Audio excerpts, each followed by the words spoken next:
Достар, барлықтарыңызға сәлем, сіздермен Назгүл. Бүгін кешкі асқа бестроганов тамағын даярлайтын боламыз. Каналыма тіркеліп, лайк басып, пікір қалдыруды ұмытпаңыз. Ал ендеше кешкі асымызды жасауға кірісейік. Сиырдың етін алып, ұзындау әрі жұқалау қылып тураймыз. Одан кейін табаны қыздырып, майсыз жан жағын қуырып аламыз. Еттің басқа бөліктермен де солай жасап, барлығын қуырып аламыз. Одан кейін үстінен бір ас қасық ұн салып, жақсылап араластырамыз. Және қызарғанша тағы да қуырып аламыз.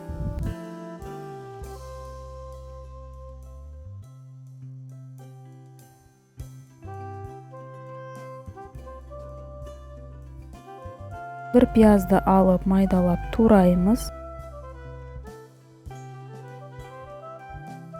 Етіміз қуырылған табаға май құйып, үстінен пиязды салып, қызарғанша қуырып аламыз. Сәл қызарғаннан кейін бір шай қасық томат қосамыз, барлығын жақсылап араластырамыз және 3 қасық қаймақ саламыз да барлығын жақсылап араластырамыз.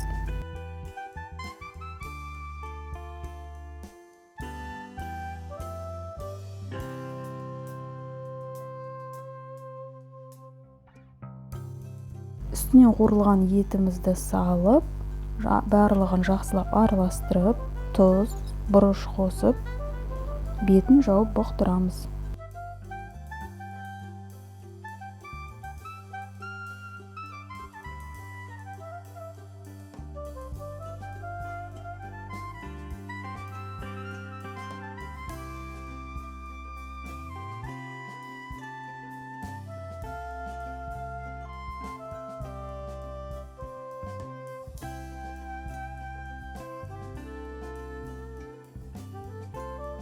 Етіміз дайын болғанша кішкене кастрөлге су құйып, 4 картопты ортасынан бөліп, тұздап пісіріп аламыз.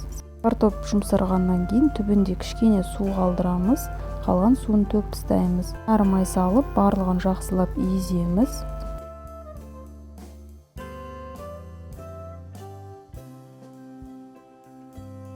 Достар, біздің кешкі асымыз дайын. Сіздер де жасап көрсеңіздер болады. Сонымен қатар етке саңырау құлақ қоссаңыздар да болады. Мен қоспадым.